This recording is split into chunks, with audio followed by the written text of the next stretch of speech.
మన రాష్ట్ర ప్రభుత్వం ఎన్డీఏ ప్రభుత్వ ఆధ్వర్యంలో రాష్ట్ర సివిల్ సప్లైస్ విభాగం గౌరవ మంత్రివర్యులు నాదెళ్ల మనోహర్ గారి నేతృత్వంలో ఎవరైతే పేద వర్గాలు ఉన్నారో, మధ్యతరగతి వర్గాలు ఉన్నారో వాళ్ళందరికీ కూడా మార్కెట్లో దొరికే రైస్ ధరల కన్నా బీపీటీ క్వాలిటీ రైస్ ఇవన్నీ కూడా 10 రూపాయలకు తక్కువగా ప్రజలకు అందించాలనే ఉద్దేశంతో ఈ కార్యక్రమాన్ని రాష్ట్ర వ్యాప్తంగా కూడా ప్రవేశపెట్టడం జరిగింది.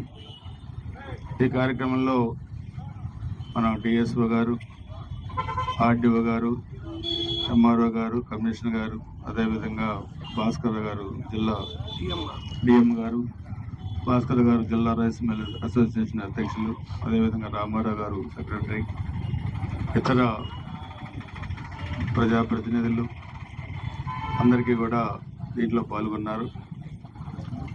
ఇది ఒక మంచి ప్రభుత్వం అని చెప్పడానికి ఇది ఒక ఉదాహరణ. 1924 మధ్య ఆ రోజున్న ప్రభుత్వం ప్రజలకు ఉన్న సమస్యలు కానీ, ప్రజా సమస్యలు కానీ ఎక్కడ కూడా పట్టించుకున్న దాఖలాలు లేవు. ఆ రోజు రేట్లు ఏ విధంగా ఉన్నాయో కూడా మనం చూసాం. కింది స్థాయి నుంచి పై స్థాయి దాకా మార్కెట్లో ప్రతి రేటు కూడా ఆ రోజు ఎక్కువ ఉంది. కానీ మన ప్రభుత్వం రేట్లను నియంత్రిస్తూ మరి ఇంకా మార్కెట్ కన్నా తక్కువ ధరకు 10 రూపాయలు తక్కువ ధరకు కూడా ఇవ్వాలని రైస్ మిల్లర్స్ను ఒప్పించి చేయడం అనేది చాలా మంచి పరిణామం. వాళ్ళందరూ నేను మనస్ఫూర్తిగా అభినందిస్తున్నాను.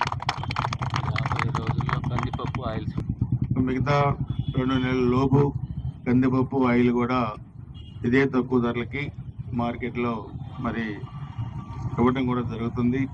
ఈ రైస్ని నెలకు 10 కిలోలు వైట్ కార్డు మీద కూడా ఇచ్చేదానికి ప్రభుత్వం నిర్ణయించడం జరిగింది. ఈరోజు రాష్ట్ర ప్రభుత్వం అన్ని రంగాల్లో అటు అభివృద్ధి, సంక్షేమం, అదేవిధంగా సామాన్య ప్రజలకి మరి జీవనాధారమైన నిత్యావసర సరుకులు ఇవన్నీ కూడా మనకి ఏ విధంగా మనకి అందిస్తున్నారో మనం చూస్తూ ఉన్నాం. ఒక అడ్మినిస్ట్రేషన్ పరంగా చూస్తే ఈరోజు నెంబర్ 1 స్టేట్గా మన ఆంధ్రప్రదేశ్ ఉంది. మరి కేంద్ర ప్రభుత్వ సహకారంతో కూడా మనం అన్ని అభివృద్ధి కార్యక్రమాలతో ముందుకు వెళ్తూ ఉన్నాం. సో అధికారుల సహకారం తీసుకొని కూడా మనం సామాన్య ప్రజలకు చేరువుగా ఇలాంటి పథకాలను మరి తీసుకొచ్చే దాంట్లో గౌరవ ముఖ్యమంత్రి నారా చంద్రబాబు నాయుడు గారు, ఉప ముఖ్యమంత్రి పవన్ కళ్యాణ్ గారు, పౌర సరఫరాల శాఖ మంత్రి వెల్లు మనోహర్ గారు, అదేవిధంగా లోకేష్ బాబు గారు, ఐటీ విద్యాశాఖ మంత్రివర్యులు, అదేవిధంగా అధికారులందరికీ నేను గురజాల నియోజకవర్గం ప్రజానీకం తరఫున మనస్ఫూర్తిగా అభినందనలు కూడా తెలియజేసుకుంటూ భవిష్యత్తులో సామాన్య ప్రజానీకానికి మరి ఇవన్నీ కూడా నిత్యావసరాల కిందే వస్తాయి. రోజు మనం వాడుకునే సామాన్య ప్రజలైనా ఎవరైనా పెద్దవాళ్ళు ఇలాంటివి మనకి ప్రజలకి దగ్గరగా వెళ్ళడానికి చాలా ఉపయోగకరమైన పనులు, పరిణామాలని చెప్పి కూడా తెలియజేస్తూ ఒకసారి అధికారులని, రాష్ట్ర ప్రభుత్వాన్ని మనస్ఫూర్తిగా అభినందిస్తాను. నమస్కారం.